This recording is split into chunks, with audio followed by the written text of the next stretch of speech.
जय श्री राम। आज मैं उस वीडियो बनाने जा रहा हूँ जिसमें सारे लोगों को जो कुरान नहीं समझते हैं, हिंदू भाई नहीं समझता है, यहूदी भाई नहीं समझता है, ईसाई भाई नहीं समझता है और मुसलमान भी नहीं समझते, उनके लिए वीडियो बना रहा हूँ कि किस प्रकार से कुरान में भी हिंदू मुस्लिम नहीं कहा गया है और हिंदुओं के लिए भी कुरान में प्राथमिकता दी गई है।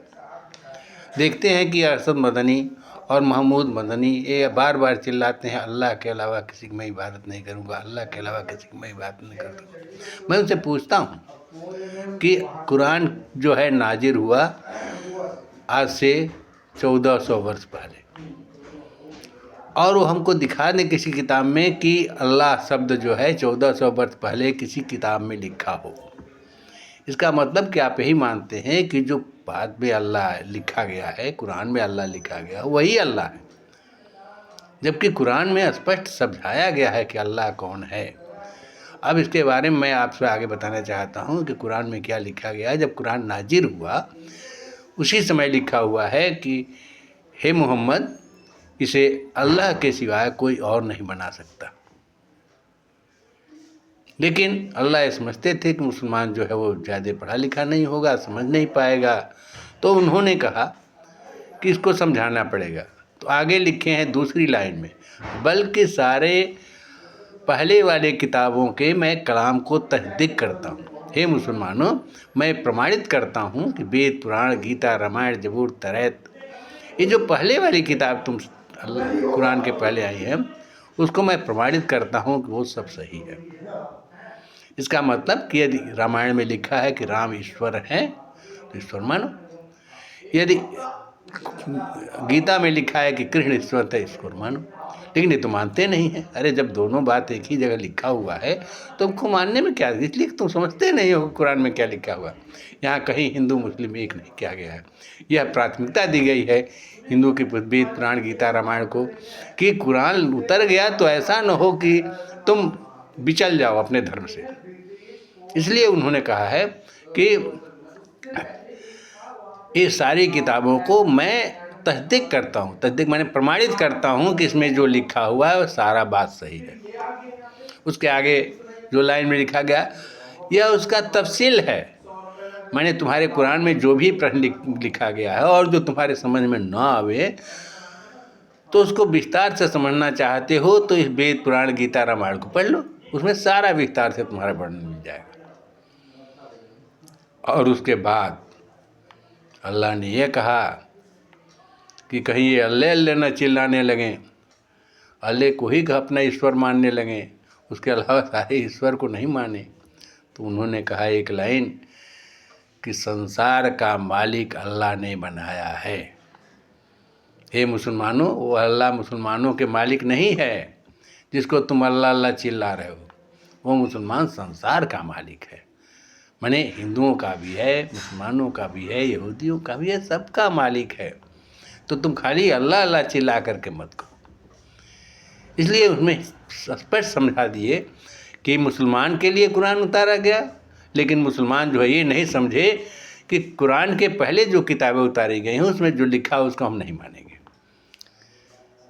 अल्लाह ने इसको प्रमाणित कर दिया कि इसको तुम्हें मानना है। यदि नहीं मानते हो तो तुम अल्लाह के साथ कुफ्र कर रहे हो। अल्लाह कहाँ कहाँ समझाए इनको। अल्लाह ने कुरान के आयत 14, 16 और 43वां आयत में समझाया है कि हे मोहम्मद, तुम्हारे महले मैं आदमी को ही पैगंबर बनाकर भेजता था। तुम तो आए थे पैगंबर, तो उसमें अल्लाह नाम लिखा मैंने, लेकिन उसके पहले जो मैं कुरान पैगंबर बनाकर भेजते थे उनकी किताबों में उनकी किताबों में गाड लिखा हुआ है, उसमें अल्लाह नहीं है, तो उसको भी तुम्हें मानना है। और तो कहते हैं कि हे मोहम्मद, तुम्हारे पहले मैं आदमी को ही पैगंबर बनाकर भेजता था और उनको खुदाई संदेश देता था, जिस प्रकार से मैंने तुमको खुदाई संदेश दिया और जिससे कुरान उतरी वही संदेश उनको भी देता था। लेकिन ये तुम्हारे समझ में न आए कुछ तो उनसे पूछ कर देख लो। अब इतना भी समझाया कि पूछो भाई उनसे, तो मुसलमान तो कभी पूछता ही नहीं है सनातन धर्मियों से कि हमारे किताब में ये नहीं मिल रहा है कि पृथ्वी को अल्लाह ने 6 दिन में बनाया, तो कैसे बनाया? तो वेद पुराण गीता में पढ़ लो कि कैसे बनाया।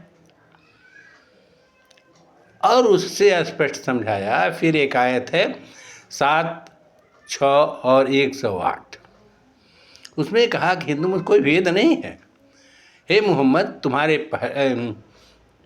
मेरे अलावा जो दूसरे को पुकारते हैं उसको बुरा मत कहो, उनको पुकारने दो, नहीं तो वह अल्लाह को बुरा कह बैठेंगे।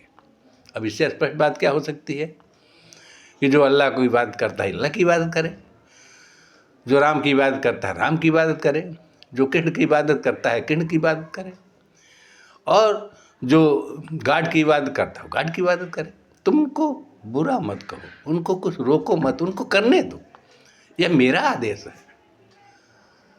तो मुसलमान क्यों ऐसा करता है कि हिंदू काफिर है इसको मार डालो, क्यों यह कहता है कि मुसलमान ईसाई काफिर है इसको मार डालो? इसलिए मेरा ये कहना है कि कुरान के समझने के लिए बहुत कई जगह समझाया गया है। इसलिए मैं इन दोनों आयतों के साथ ये समझा रहा हूँ कि मुसलमान को समझना चाहिए कि हिंदू तुम्हारा बड़ा भाई है। बड़ा नहीं मानते हो तो तुम्हारा पूर्वज तो है ही है, क्योंकि तुम्हारे कुरान में लिखा हुआ है कि तुम्हारा दीन तुम्हारे बाप हजरत इब्राहिम का दीन है। हजरत इब्राहिम जो है सनातन धर्म को मानते थे। उनकी बहुत बड़ी काबा में बहुत बड़ा मंदिर था और उसमें 360 मूर्तियाँ थी जिसकी पूजा होती थी, और वह काबा जो है उसका निर्माण हजरत इब्राहिम ने कराया, जो इस्लाम आने के 1400 वर्ष पहले से था। और उन्हीं के रिवाज को तुम मानते हो और फिर भी कहते हो कि मैं हिंदू को नहीं मानूंगा, हिंदू की बात नहीं मानूंगा, हिंदू जो है मुसलमान से फर्क है, हिंदू जो है काफिर है। हाँ, तो ये सब तुम्हारी नासमझी है। इसलिए मैं तुमसे ये निवेदन करता हूँ कि तुम कम से कम कुरान पढ़ो, और मैं प्रतिदिन इस तरह के आयत बना करके तुम्हें भेजता रहूँगा, और हिंदू भाइयों को भेजता रहूँगा और मुसलमान भाइयों को भेजता रहूँगा, इसलिए कि उनको भी ये बात समझनी चाहिए कि जो मुसलमान छिपा लिया है, सारी चीज़ें को छिपा लिया, जिसके कारण कि हमारे अंदर भेद उत्पन्न हो रहा है, तो उसको रोका जाए और भारत में हिंदू और मुसलमान की जो एकता है वो कायम किया जाए।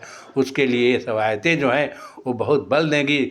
और इसलिए हम निवेदन करते हैं कि इन आयतों को आप लाइक करें, आप सब्सक्राइब करें और अपने जीवन में इसको अमल ला करके लोगों को भी समझाएं। इन शब्दों के साथ जय श्री राम।